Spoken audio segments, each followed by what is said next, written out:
श्री गणेशाय नमः। प्रिय बंधुओं, किसी वन में एक बहुत बड़े तपस्वी महात्मा का सुंदर आश्रम था। उस आश्रम में नाना प्रकार के पशु और पक्षी भ्रमण किया करते थे। महात्मा जी सभी पशु और पक्षियों से बड़ा ही स्नेह करते, प्रतिदिन ईश्वर का चिंतन करते, भगवान का भजन करते और परोपकार का कार्य भी करते। इससे जो समय बचता तो महात्मा जी प्रतिदिन पक्षियों के लिए अपने हाथों से भोजन भी कराते। उन्हीं बहुत सारे पक्षियों में एक बड़ा ही सुंदर तोता भी प्रतिदिन महाराज जी के आश्रम में आता और महाराज जी के हाथों से भोजन ग्रहण करता। महाराज जी जब भी पक्षियों को भोजन कराते तो उनका नियम था कि वे जय श्री राम का सतत जाप करते रहते। तो बंधुओं, जैसा कि आपको मालूम है कि पक्षियों में तोता एक ऐसा प्राणी है जो मनुष्यों की आवाज़ की हूबहू नकल कर लेता है। उस तोते ने भी वही किया। वह भी प्रेम से प्रतिदिन भोजन करता और महाराज जी की आवाज़ की नकल किया करता। वह तोता भी प्रतिदिन जय सिया राम, जय सिया राम, जय सिया राम का जाप करने लगा। बंधुओं, हमारे धर्मशास्त्रों में कहा गया है कि भगवान का नाम चाहे आप जानबूझ कर लें, चाहे अनजाने में लें, आपके द्वारा लिए गए भगवान के नाम से आपका मंगल ही होता है। उस तोते के ऊपर भगवान की कृपा हुई। वह पक्षी योनि में रहते हुए भी दिव्य ज्ञान से संपन्न हो गया। अब वह तोता भी प्रतिदिन किसी ऋषि की तरह नेम से जय सिया राम का जाप करने लगा। एक दिन क्या हुआ कि महात्मा जी आश्रम को छोड़ करके और कहीं किसी दूसरी जगह किसी काम से चले गए। तोता आश्रम के बाहर एक वृक्ष की डाल के ऊपर बैठा हुआ था और अपना जय सिया राम का जाप कर रहा था कि इतने में क्या हुआ कि एक बहेलिया वहाँ आ पहुँचा। तोते ने उस बहेलियों को बड़े गौर से देखा कि बहेलिया क्या कर रहा है। तो तोते ने पाया कि बहेलिये के हाथ में धनुष और बाण है। तोता समझ गया कि यह बहेलिया मेरा वध करना चाहता है। तो बंधुओं, प्राण सबको प्यारे होते हैं। वह तो एक पक्षी था, उसे भी बड़ा दुख हुआ कि ये असमय ही मेरी मृत्यु आकर के उपस्थित हो गई। भगवान से प्रार्थना करने लगा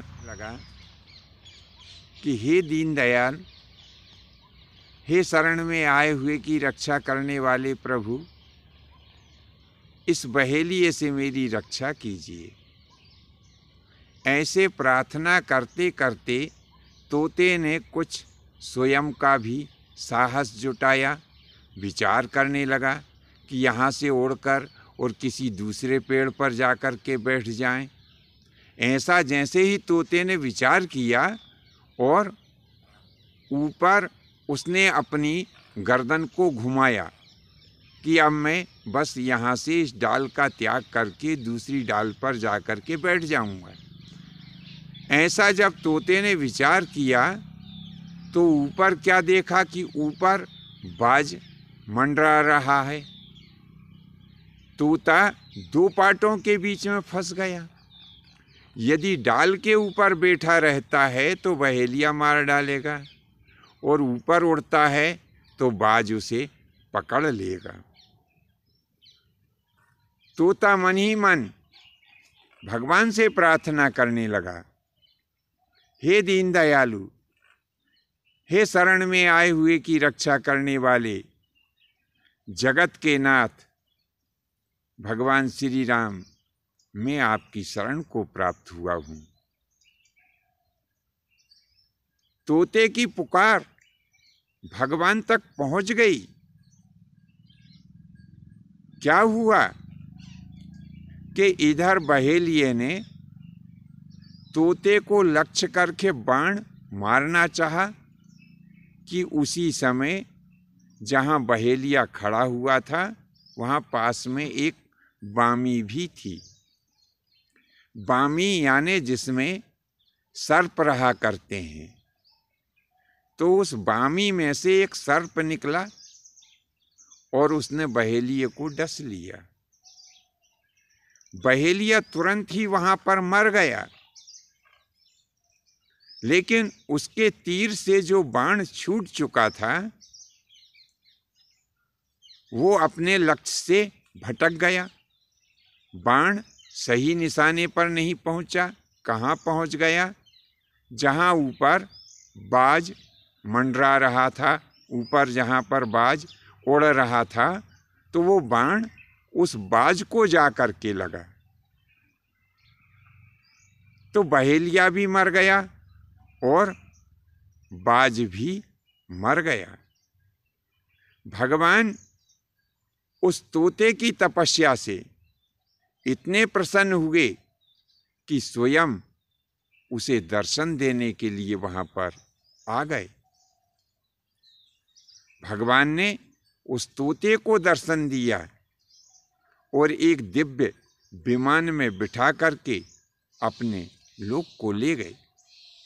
बंधुओं, हमारे धर्मशास्त्रों में ऐसे अनेकों प्रमाण मिलते हैं कि भगवान ने पक्षियों को और पशुओं को भी दर्शन दिया।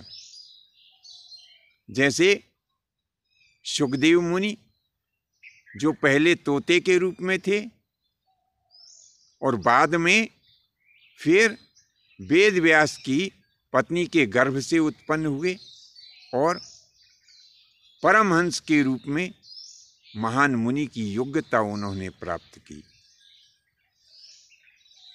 एक कागभुसुंड जी हुए जो कौवे की योनि में है, लेकिन भगवान श्री राम के परम भक्त हैं। कहते हैं आज भी मानसरोवर के पास, जो हिमालय पर्वत के ऊपर मानसरोवर नाम की झील है, ऐसा हमने अपने पूर्वजों के मुख से सुना है कि मानसरोवर के पास में कागभुसुंड जी आज भी वहाँ पर अपना आश्रम बना करके और रहते हैं। बंधुओं, भगवान का नाम आप कैसे ही भी लें, जान के लें अथवा अनजाने में लें, भगवान का जपा हुआ नाम सदैव प्राणियों का मंगल करता है। यह कथा मैंने अपने पूर्वजों के मुख से सुनी थी, प्रेरणादायक लगी, इसीलिए हमने अपने दर्शकों की सेवा में इसे प्रस्तुत किया। आपको कथा कैसी लगी नीचे कमेंट्स बॉक्स में अवश्य लिखें। धन्यवाद। जय माता की, जय परशुराम जी की।